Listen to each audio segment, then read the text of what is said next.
اللہ کے نبی نے بتایا کہ جب بچہ 7 سال کا ہو جائے تو اسے نماز پڑھنے کی تعلیم دو، اور جب وہ 10 سال کا ہو جائے اسے مار کر نماز پڑھو۔ یہ کون کہہ رہے ہیں مجھے بتائیے؟ میرے اور آپ کے نبی جو بچوں سے محبت کرتے تھے، جو بچوں سے پیار کرتے تھے، جو بچوں کو گود میں بٹھایا کرتے تھے، جو بچوں کو بوسہ لیا کرتے تھے، ایسے نبی، ایسے پیارے نبی صلی اللہ علیہ وسلم کہہ رہے ہیں اگر بچہ 10 سال کی عمر میں نماز نہ پڑھے اسے مارو اور مار کے نماز پڑھو۔ بہت بڑا کام کر کے چلے جائے اور ان کی ماں کو یاد کیا جائے دنیا۔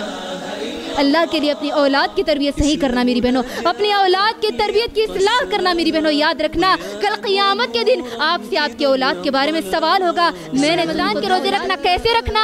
پورے آداب کے ساتھ رکھنا۔ رمضان کے روزے صرف رکھ لینا نہیں، پورے آداب کے ساتھ روزے رکھنا۔ اسی لیے اللہ کے نبی نے فرمایا من لم یدع قول الزور، جو روزے کی حالت میں بھی اپنی غیبتیں نہ چھوڑے، اپنی چغلیاں نہ چھوڑے، وہی مجلسیں ان کی قائم رہی جو رمضان سے پہلے ہوا کرتی تھی۔ لوگوں کی غیبتیں کرتے تھے، لوگوں کی چغلیاں کرتے تھے، لوگوں کے بارے میں برائیاں کرتے تھے، اور اگر روزے میں رہ کر بھی اگر آپ چغلیاں کر رہے، غیبتیں کر رہے، تو سمجھ جائیے اللہ کو آپ کے روزے کی کوئی ضرورت نہیں۔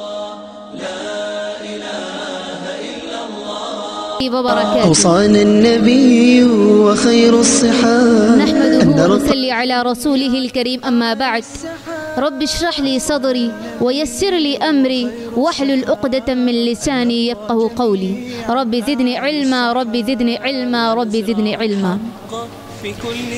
تو انشاءاللہ آج اس کتاب کی کتاب الاربعین کی انشاءاللہ دوسری حدیث پڑھی جائیں گی۔ ہم کل کون سی حدیث پڑھے تھے ذرا مجھے بولیے، ایک مرتبہ اعادہ کر لیتے۔ احسن، بارک اللہ، اللہ ہم سب کو اس حدیث پر عمل کی توفیق دے۔ تو کل حدیث ہم پڑھے تھے اعمال کا دار و مدار نیتوں پر ہے، یعنی ہم ہر عمل کے پیچھے مجھے اور آپ کو کیا کرنا ہے؟ نیت کو چیک کرنا ہے۔ ہر عمل کرنے سے پہلے اگر ہماری نیت خالص رہی تو عمل قبول ہوگا۔ تو یہ نیت کے بارے میں ہم نے کل حدیث دیکھی تھی، اور اسی طرح اگر نیت ہماری خالص نہیں رہی، نیت میں اگر کھوٹ آ گئی، اگر نیت میں تھوڑا فرق آ جائے تو نیت کی وجہ سے ہمارا جو عمل ہوگا وہ عذاب بن جائے گا۔ اب چلتے ہیں دوسری حدیث کی طرف۔ دوسری حدیث آج ہم جو حدیث پڑھنے والے وہ کون سی حدیث ہے ذرا مجھے بتائیے۔ ہاں، اس حدیث کا ایک اور نام ہے، کیا نام ہے آپ جانتے ہیں سب؟ اس حدیث کا ایک مشہور نام ہے، وہ حدیث جبرائیل کے نام سے اس حدیث جانی جاتی ہے۔ کیا نام ہے اس کا؟ حدیث جبرائیل کے نام سے یہ حدیث جانی جاتی ہے۔ کیوں؟ کیونکہ اس حدیث کے اندر جبرائیل علیہ السلام جس طرح وحی قرآن لے کر کے آتے تھے، اسی طرح اس حدیث کے اندر جو اسلام، ایمان اور احسان ہے وہ تمام وحی کے ذریعے اللہ تبارک و تعالیٰ اپنے نبی کو اور صحابہ کو سکھا رہا ہے۔ اسی وجہ سے اس حدیث کو حدیث جبرائیل کہا جاتا ہے، جس کے اندر جبرائیل علیہ السلام آ کر کے نبی صلی اللہ علیہ وسلم کو اور صحابہ کو دین کی اہم چیزیں سکھائے۔ اسی وجہ سے اس حدیث کو کیا کہا جاتا؟ حدیث جبرائیل کہا جاتا، یعنی جبرائیل علیہ السلام کی حدیث۔ ٹھیک ہے، اب چلتے اس حدیث کی طرف۔ سب سے پہلے حدیث پڑھ لیتے، پھر اس کا ترجمہ کر لیتے، تاکہ آپ لوگ حدیث کے ساتھ ساتھ اس کا ترجمہ بھی سیکھ لیں۔ عن عمر رضی اللہ عنہ ایضا قال بینما نحن جلوس عند رسول اللہ صلی اللہ علیہ وسلم ذات یوم۔ یعنی حدیث کے راوی کون ہیں؟ عمر۔ اور ہم نیت کی جو حدیث پڑھے تھے اس کے راوی کون تھے؟ عمر رضی اللہ عنہ۔ دو حدیث کے بھی راوی کون ہیں؟ عمر۔ اسی وجہ سے یہاں پر کیا بیچ میں ایک لفظ آیا، کیا ہے؟ ایضاً آیا نا، تو جس کا مطلب یہ حدیث بھی عمر رضی اللہ عنہ سے روایت ہے۔ عمر رضی اللہ عنہ راوی حدیث ہے بینما نحن جلوس عند رسول اللہ صلی اللہ علیہ وسلم ذات یوم۔ یہ واقعہ کون بیان کر رہے؟ عمر رضی اللہ عنہ بیان کر رہے کہ ایک دن ہم نبی صلی اللہ علیہ وسلم کے ساتھ بیٹھے ہوئے تھے۔ اذ طلع علینا رجل شدید بیاض الثياب شدید سواد الشعر لا يرى علیہ اثر السفر ولا يعرفه منا احدا۔ اچانک ہم بیٹھے تھے، یعنی ہم بیٹھے ہوئے تھے تو اچانک ایک آدمی آیا جس کا لباس نہایت ہی سفید تھا، یعنی جس کے کپڑے کون سے تھے؟ سفید رنگ کے، یعنی سفید کلر کے تھے، اور اسی طرح اس کے بال انتہائی کالے تھے، اور اسی طرح اس کے اوپر سفر کے کوئی نشان نہیں تھے۔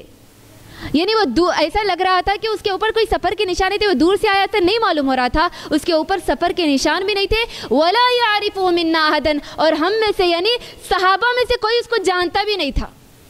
وہ آدمی جس کے بارے میں بیان کیا جا رہا اس کو صحابہ بھی نہیں جانتے تھے. وہ آیا، اس کے بعد لا يرى عليه اثر السفر ولا يعرف من احد حتى جلس الى النبي صلی اللہ علیہ وسلم، اور نبی صلی اللہ علیہ وسلم کے پاس آ کر بیٹھ گیا.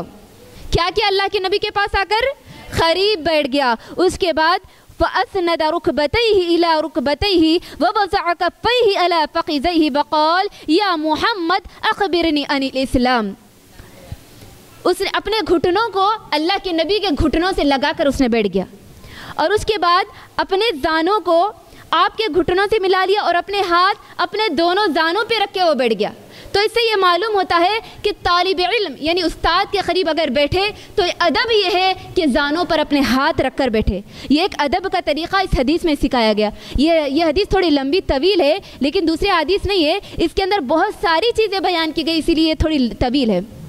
ٹھیک ہے، تو یہ نبی صلی اللہ علیہ وسلم کے سامنے کیسا بیٹھتے ہیں؟ دونوں ہاتھوں کو اپنے دونوں زانوں پر رکھتے ہیں اور اللہ کے نبی کے قریب بیٹھ جاتے ہیں. تو یہ استاد کے سامنے بیٹھنے کا طریقہ اس حدیث کے اندر بتایا گیا.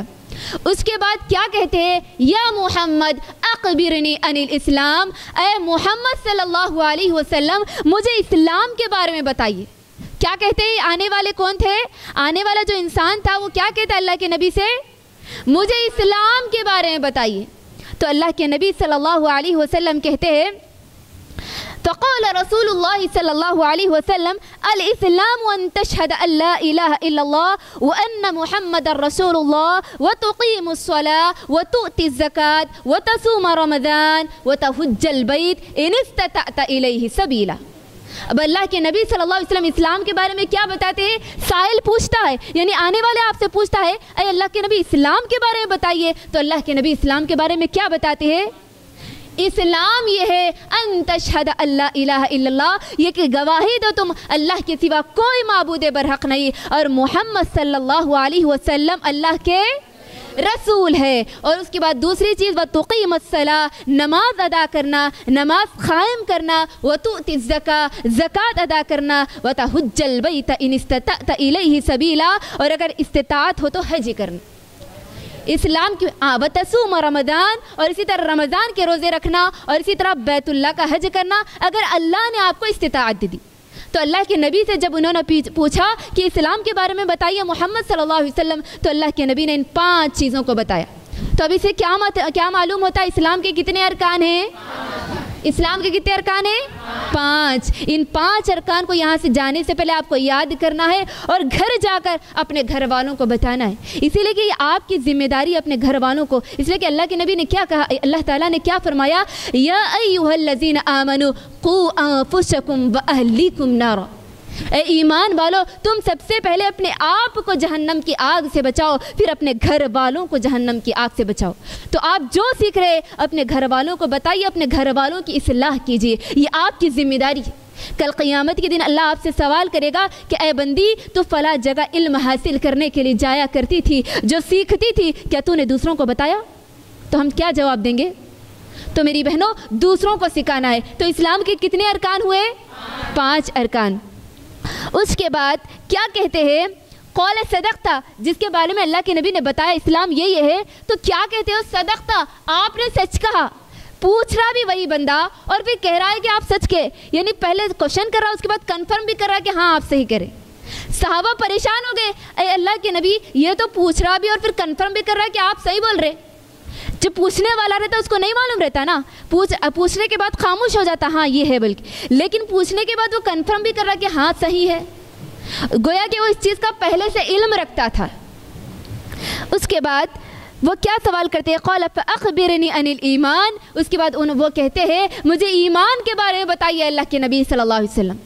اللہ کے نبی کہتے ہیں ان تؤمن باللہ وملائکتہ وکتبہ ورسلہ والیوم الآخر ویؤمن بالقدر خیرہ وشرہ. اس میں ایمان کے ارکان بتائے گئے. اب ایمان کے ارکان کتنے بتائے گئے؟